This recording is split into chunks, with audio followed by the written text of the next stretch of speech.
हर व्यक्ति अलग होती है, फिर भी कई लोगों के साथ हमारे अच्छे संबंध रहते हैं और कुछ लोगों से संबंध बनाने पड़ते हैं। इसी ही हम जीवन भी कह सकते हैं। उससे ही हमारी उन्नति हो सकती है। लेकिन कौन से लोगों के साथ हमारे अच्छे संबंध सरलता से बन सकते हैं और कौन से लोगों के साथ विशेष प्रयास कर संबंध बनाने पड़ते हैं, इसकी पहचान राशि के अनुसार करना संभव है। यह चीज़ें यदि आपको मिथुन राशि की दृष्टि से समझनी है तो यह वीडियो आपके लिए है। इसे अंत तक देखना ना भूलें। नमस्कार, मैं एस्ट्रो गुरु माँ डॉक्टर ज्योति जोशी आप सभी ज्योतिष प्रेमियों का हार्दिक स्वागत करती हूँ। ज्योतिष सलाह इस नई श्रृंखला की हमने शुरुआत की है। इस संकल्पना का महत्व, उसकी आवश्यकता और वह सभी के लिए किस प्रकार उपयोग में आने वाली है, इस संदर्भ में मैंने आपको पिछले भाग में विस्तार से बताया है। अर्थात घर के, बाहर के, परिचित, अपरिचित, रोज मिलने वाले, अचानक मिलने वाले, इन सभी लोगों से कैसा व्यवहार करना चाहिए, सभी के साथ कैसा बर्ताव करना चाहिए ताकि सभी से अच्छे संबंध बने रहे, काम भी उचित पद्धति से पूरा हो जाए।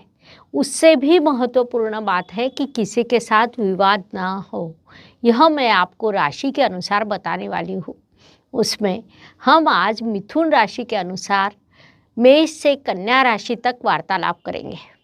अर्थात मिथुन राशि के जातकों ने मेष से कन्या राशि के जातकों के साथ कैसा व्यवहार करना चाहिए, किसके साथ कौन सी चीज़ों का ध्यान रखना चाहिए, किसके साथ आपके संबंध अच्छे बन सकते हैं और किसके साथ आपको संभल कर रहना होगा, ऐसे सभी विषयों पर विस्तार से वार्तालाप करेंगे। आज के भाग को अंत तक देखना ना भूलें। साथ ही जैसा मैंने पहले भी कहा था कि अगले भाग में मैं आपको कौन से राशि की जानकारी प्राप्त करनी है, यह आप हमें कमेंट बॉक्स में लिख कर भेजें।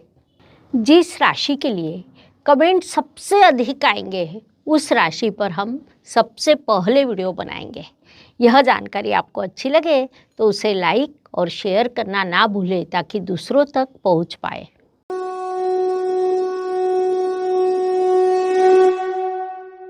वायु तत्व के अत्यंत बुद्धिमान द्विस्वभाव राशि के रूप में मिथुन राशि की विशेष पहचान है। द्विस्वभाव राशियाँ बुद्धिमान होती है क्योंकि जहाँ बुद्धि हो वहीं पर विचार करने की प्रक्रिया भी होती है। विचार प्रक्रिया होने के कारण दो में से एक यह विषय आता है। काम त्रिकोण के अत्यंत बुद्धिमान राशि के रूप में मिथुन राशि को देखा जाता है। ज्योतिष नियमों के अनुसार कुंडली का काम त्रिकोण अर्थात भौतिक जीवन में विवाह, संतति, पढ़ाई, करियर जैसे सभी चीज़ों को पूर्तता कर मार्गक्रमण करने वाली राशि ऐसा हम कह सकते हैं। उसमें मिथुन कुमारी राशि है जिस कारण उसे चिर तारुण्य का वरदान भी प्राप्त है। मिथुन राशि के प्रतीक का जब हम देखते हैं तो उसमें एक प्रकार का सामर्थ्य दिखाई देता है। साथ ही संगीत और कला में भी रुचि होती है। ऐसी मिथुन राशि के संबंध में किस राशि से अच्छे रहते हैं, किस राशि के लिए अच्छे संबंध बन नहीं सकते, इस विषय का अब हम अध्ययन करने वाले हैं।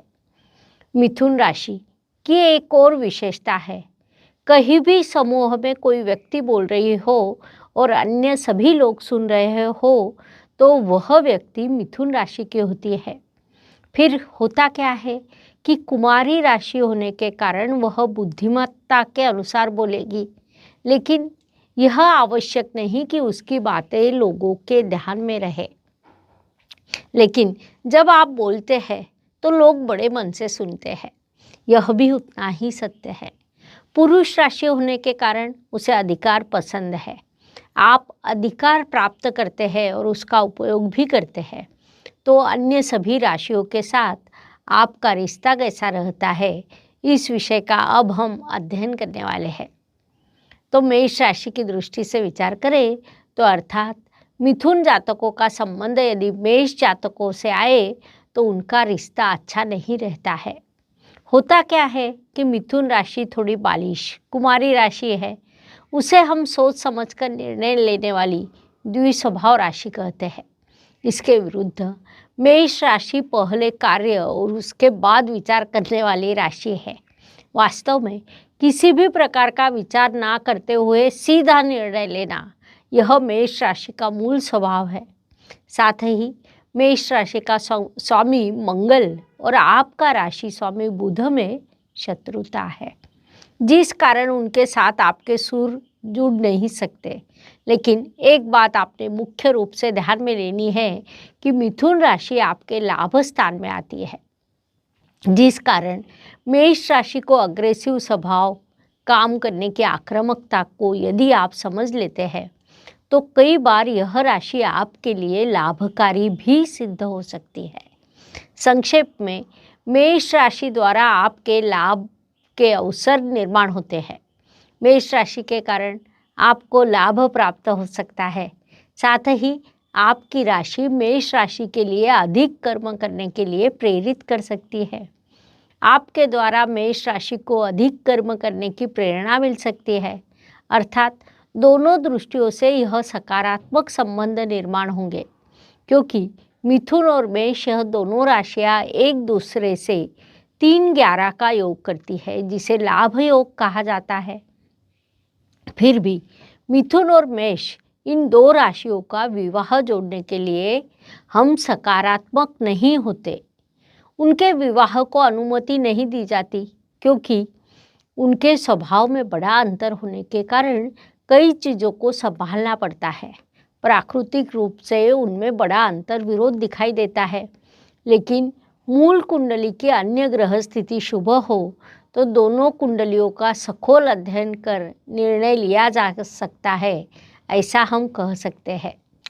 वृषभ राशि की दृष्टि से विचार करें तो यह राशि मिथुन राशि के व्यय स्थान में आती है।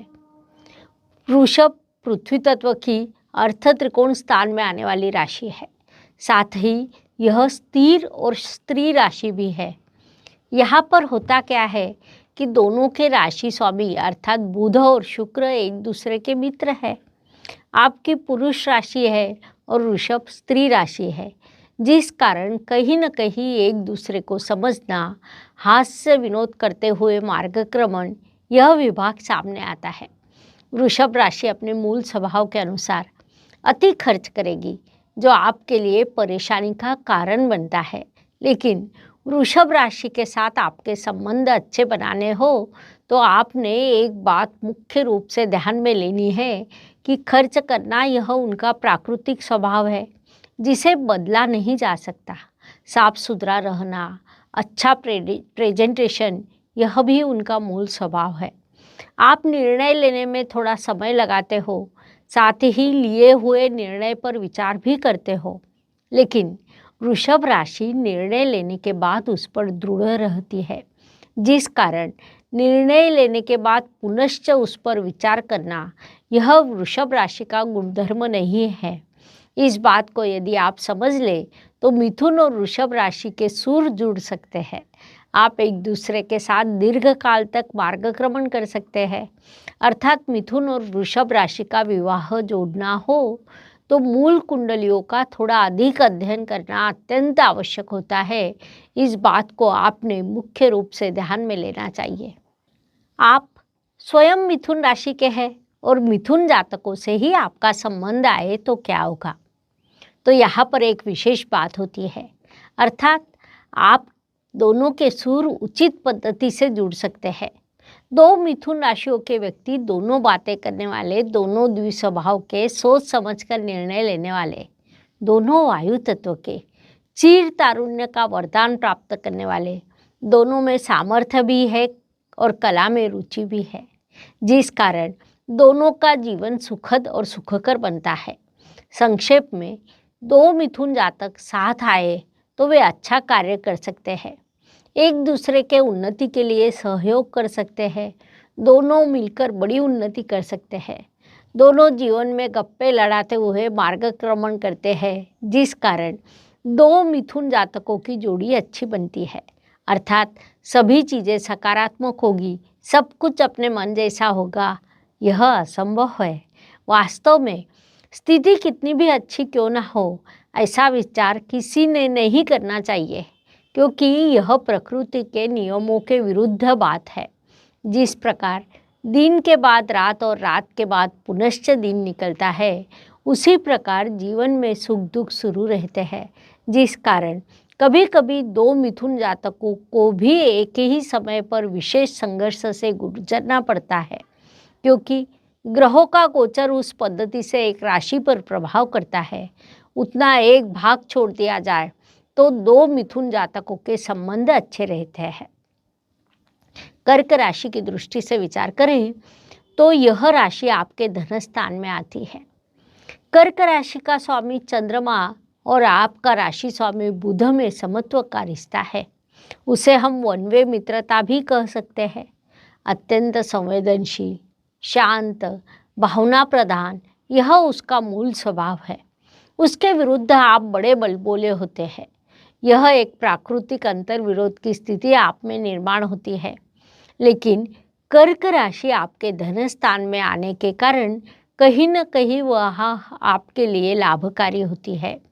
धन प्राप्ति के दृष्टि से वह आपके लिए उपयुक्त रहती है। अर्थात कर्क राशि की संवेदनशीलता, अति विचार करने की प्रवृत्ति आपको अच्छी नहीं लगती। कर्क राशि के व्यक्ति से यदि आपका संबंध आए तो इन सभी चीज़ों को संभालना आपके लिए आवश्यक होता है। हर व्यक्ति अलग होती है, जिस कारण उसका स्वभाव भी अलग होता है। यह बात मुख्य रूप से ध्यान में लेनी चाहिए। कर्क राशि जैसी संवेदनशील व्यक्ति यदि आपको जीवन साथी के रूप में मिले तो उसको उसी पद्धति से स्वीकार कर मार्गक्रमण करना आपके लिए आवश्यक रहता है। साथ ही कर्क राशि के जातकों में भी यह बात ध्यान में लेनी चाहिए कि मिथुन जातक अपने स्वभाव के अनुसार अधिक बोलने वाले हैं, तभी आपका मार्गक्रमण, आपका सांसारिक जीवन अच्छा हो सकता है। इन सभी चीज़ों के कारण मिथुन और कर्क राशि का विवाह के लिए गुण मिलन किया नहीं जाता। फिर भी अत्यंत आवश्यक हो और अन्य ग्रह स्थिति को देखकर आगे बढ़ा जा सकता है। सिंह राशि की दृष्टि से विचार करें तो राशि स्वामी रवि और आपका राशि स्वामी रवि बुध में समत्व का रिश्ता है। एक और महत्वपूर्ण बात है कि सिंह राशि आपके तृतीय स्थान में अर्थात पराक्रम परिश्रम के स्थान में आती है, जिस कारण आपको कर्तृत्व करने के लिए यह राशि मार्गदर्शक प्रेरक होती है, जिससे आपका कर्तृत्व मुख्य रूप से सामने आता है। लेकिन सिंह राशि के नेतृत्व गुण, उनका रुतबा आपको अच्छा नहीं लगता। परिणाम स्वरूप आप में कई बार विवाद होते हैं, क्योंकि सिंह अग्नि तत्व की राशि है और आपकी राशि वायु तत्व की है। प्राकृतिक नियमों के अनुसार वायु के कारण अग्नि अधिक भड़कने की संभावना होती है। उस अनुसार आपके अधिक बातों के कारण आपका जीवन साथी भड़क सकता है।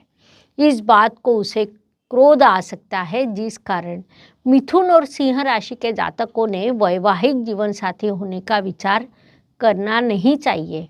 अत्यंत आवश्यक हो तो मूल कुंडलियों की ग्रह स्थिति का सखोल अध्ययन कर सोच समझकर निर्णय लेना पड़ता है, लेकिन ऐसे विवाह को टालना उचित रहता है।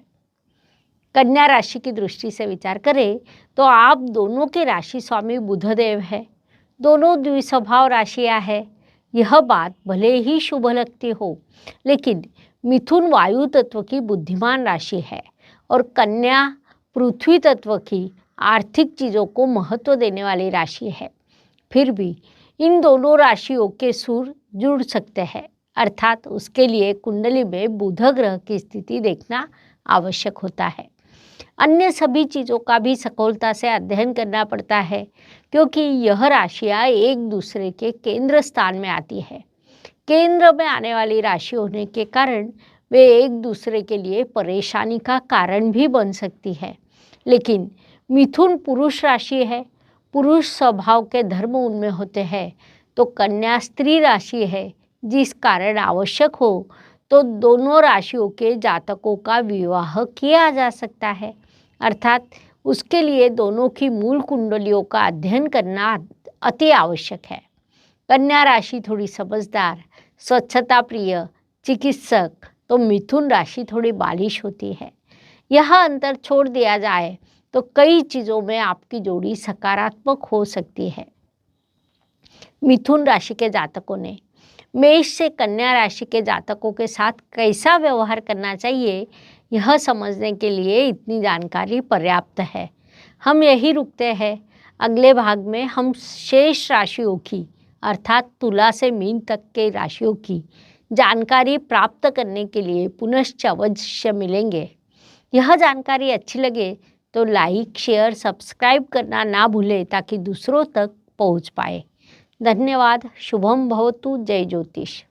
ज्योतिष का अध्ययन तथा शास्त्र की शास्त्रीय तरीके से पढ़ाई करने के लिए मेरी 2 किताबें प्रकाशित हो चुकी है, उनका अवश्य लाभ लीजिए।